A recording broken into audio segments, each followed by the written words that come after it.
Ketika hendak memasuki pemilu pada tahun 1955 itu, mulai terjadi benturan langsung antara NU dengan PKI.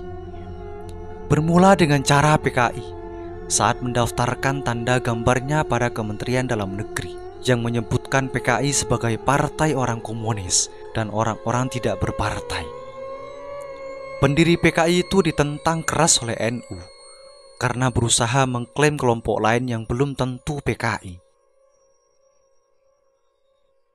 Setelah berdebat keras antara Kiai Haji Item Khalid sebagai Ketua Umum Partai NU dengan DN Aidit Sekjen CC PKI yang dimoderatori oleh Menteri Dalam Negeri R. Sunaryo yang berasal dari NU itu, akhirnya PKI bisa dikalahkan.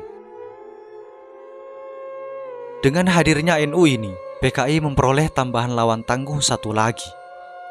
Kalau biasanya yang dihadapi Masyumi sekarang harus berhadapan pula dengan NU, tetapi dalam menghadapi NU tidak sekeras dalam menghadapi Masyumi sebagai musuh bebuyutan PKI. Apalagi NU selalu piawai dalam membawakan diri, sehingga tidak menjadi target utama PKI dan partai lain. Mengingat sejarah perjuangan PKI yang penuh dengan tindakan subversif dan penuh dengan pertumpahan darah, maka dalam hal itu NU sangat tegas sikapnya dalam menghadapi PKI. Bahkan tema kampanye pemilu 1955 yang dirumuskan oleh Lajnah Pemilihan Umum NU atau LAPUNU pada Juli 1955 dengan tegas menempatkan PKI sebagai lawan politik yang harus dibendung perkembangannya. Tema kampanye NU dalam pemilu ialah 1. NU hanya loyal kepada negara Republik Indonesia yang diproklamasikan oleh Soekarno-Hatta pada tanggal 17 Agustus 1945. 2. Loyalitas NU itu dilandasi oleh semangat menggalang kerjasama Islam nasional agar potensi rakyat Indonesia yang mayoritas Muslim dan nasionalis itu tetap kompak tidak terpecah-pecah. 3. Menentang paham komunisme dan segala bentuk ateisme yang lain-lain. 4. Menjaga dan membela 6 perkara yang menjadi inti hak asasi manusia, agama, keselamatan nyawa, harta benda, keturunan, akal pikiran, kehormatan. 5. Hal-hal yang lain yang berhubungan dengan cita-cita perjuangan NU. Dari tema kampanye tersebut, jelas bahwa NU masih sangat curiga terhadap munculnya negara Indonesia versi lain, baik versi negara Indonesia Serikatnya VanMook, negara Front Nasional ala FDR PKI, maupun negara Islam versi Darul Islam, versi Dai TII. Prinsip itu juga yang digunakan NU dalam menghadapi pemberontakan Dewan Banteng maupun PRRI Permesta di Sumatera dan Sulawesi, serta RSM di Maluku. Yang lebih tegas lagi dalam poin ketiga, yakni menentang paham komunisme dan segala bentuk ateisme. NU tidak ingin PKI diberi hak hidup di republik ini, sebab kalau dibiarkan akan merepotkan negara, meresahkan masyarakat, karena akan selalu melakukan sabotase dan akan selalu memberontak dan melakukan berbagai kekejaman di luar peri kemanusiaan. Padahal tujuan agama adalah untuk menjunjung hak dasar manusia, sebagaimana disebutkan dalam poin 4 dari Kulliyatul Khams, 5 prinsip sebagai bentuk dari maqasidus syariah. Komunisme bertentangan dengan tujuan syariah untuk menegakkan hak dasar. Karena itu, komunisme merupakan bagian dari mudharat. Sementara dalam hukum fikih ditegaskan bahwa ad-dararu yuzalu, bencana harus disingkirkan. Maka komunisme sebagai sumber bencana harus disingkirkan. Penyingkiran bagi NU selain merupakan keharusan politik, tetapi juga merupakan kewajiban syar'i. Karena itu, NU menolak segala macam bentuk komunisme dan ateisme. Hal itu yang mewarnai politik NU selama masa demokrasi parlementer pada tahun 1950-an hingga masa demokrasi terpimpin pada tahun 1960-an. Dalam situasi krisis semacam itu, Kiai Haji Syarifuddin Zuhri menegaskan bahwa agama merupakan unsur mutlak dalam membangun bangsa. Dengan agama itu pula lah kita bisa menumpas segala bentuk ateisme, baik ateisme yang melahirkan komunisme maupun ateisme yang melahirkan liberalisme dan fasisme.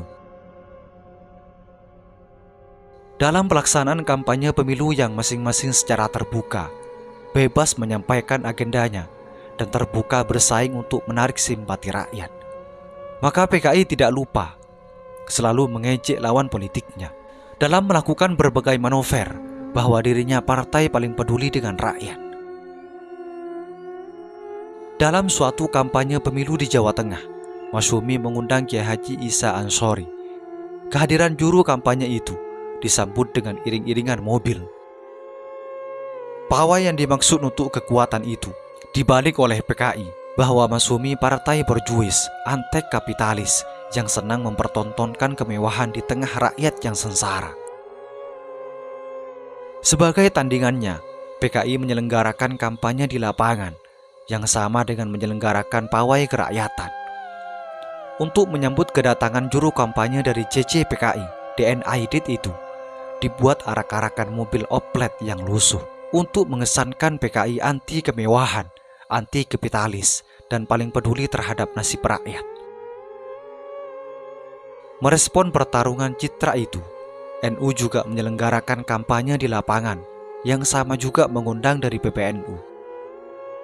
Untuk menyambut kedatangannya, juru kampanye dari PBNU itu tidak disambut dengan iringan mobil bagus atau opelet, tetapi Kiai Haji Idham Khalid cukup naik ojek sepeda motor, sehingga walaupun tanpa slogan, tetapi menunjukkan kedekatannya dengan masyarakat.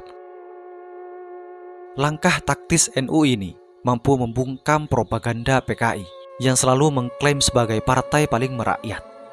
Sebagai partai kaum santri, justru NU paling dekat dengan masyarakat. Untuk meramaikan kampanye itu, masing-masing memiliki slogan dan terjadi perang lagu-lagu perjuangan.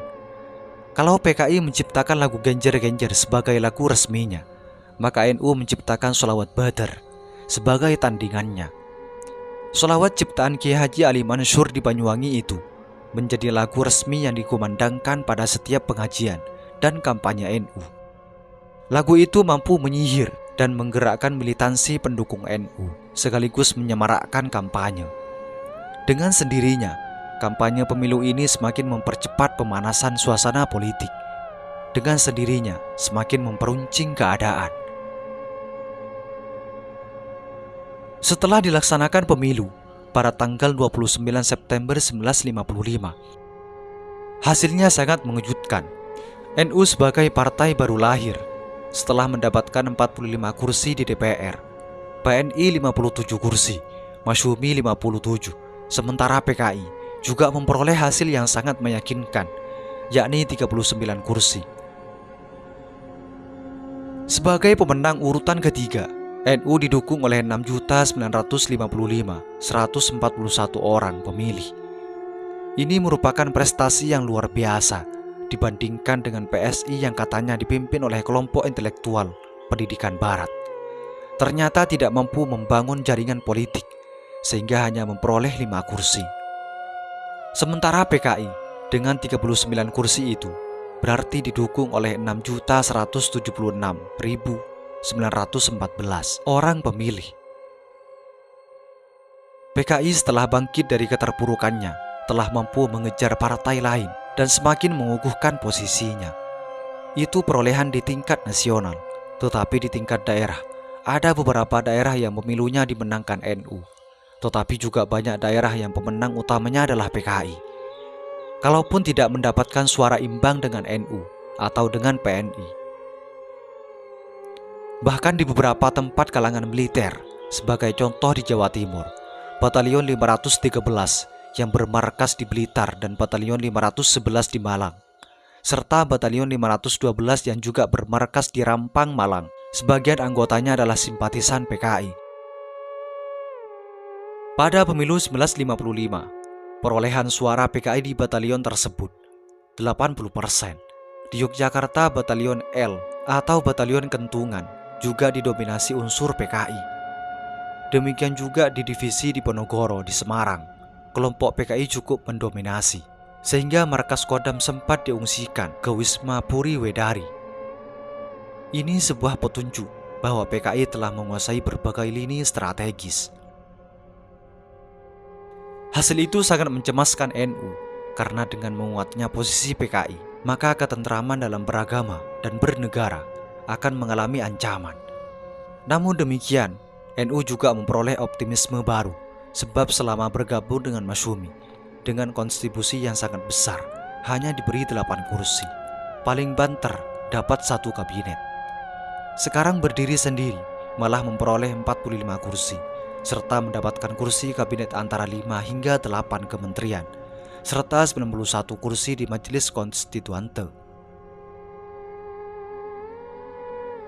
Itulah huru-hara kampanye pemilu pada tahun 1955 antara PKI, NU, dan juga Masyumi. Semoga ini menjadi wawasan bagi kita semua dan menjadi pelajaran atau pengetahuan bagi masa yang akan datang. Semoga informasi ini bermanfaat. Assalamualaikum warahmatullahi wabarakatuh.